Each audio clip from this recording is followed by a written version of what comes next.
Баршаңызға қайырлы күн. Бүгін сіздермен бірге ауызашарға өте дәмді, тойымды қамыр қасық тағамын дайындаймыз. Өте ерекше тағам түрі, жасап көріп, іштеріңізді қуантыңыздар. Видеомды соңына дейін көріп, ұнаса лайк басып, арнама тіркеліп кетуді ұмытпаңыздар.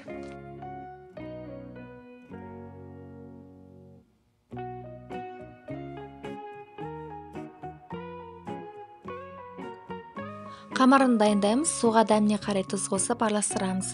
Үстіне ұн қосып, тығыздығы орташа мантаға илегенде қамыр илейміз. Және бетін жауып, оны 5 минут демалдырып қоямыз. Салмасын дайындаймыз. Фаршқа ұсақтап туралған пияз және жақсылап жуылған күрішті қосамыз. Дәміне қарай тұз, перецтер қосып араластырамыз.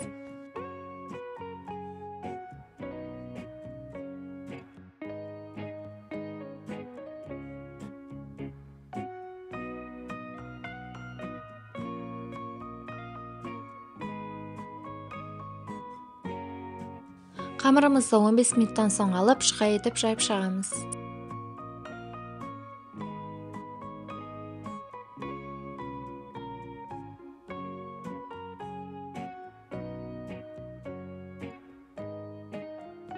Жалған қамырды мантыға турағандай үлкендеу етіп бөлеміз.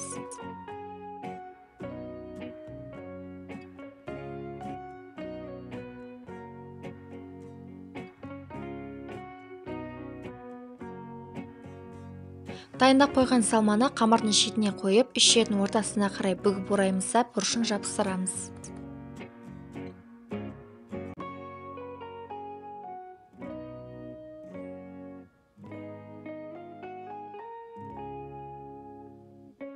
Барлығын видеодағыдай орап шығамыз.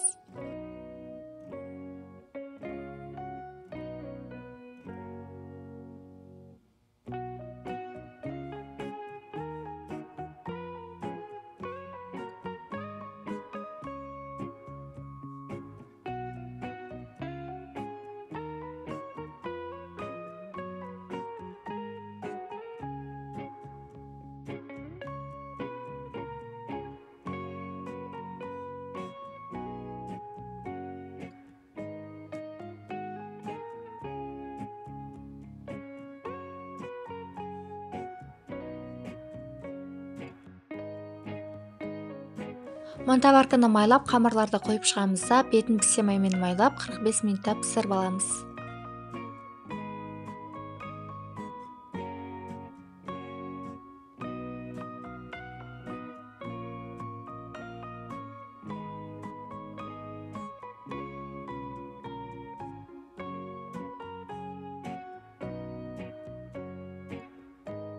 Осымен қамыр қасық тағамы дайын, өте дәмді әрі тойымды болып шығады. Ауызашарға жасап көріңіздер. Видеомды ұнаса лайк басып, арнама тіркеліп кетіңіздер. Сіздермен болған Нұрсұлу. Видеомды соңына дейін қарағандарыңызға рахмет.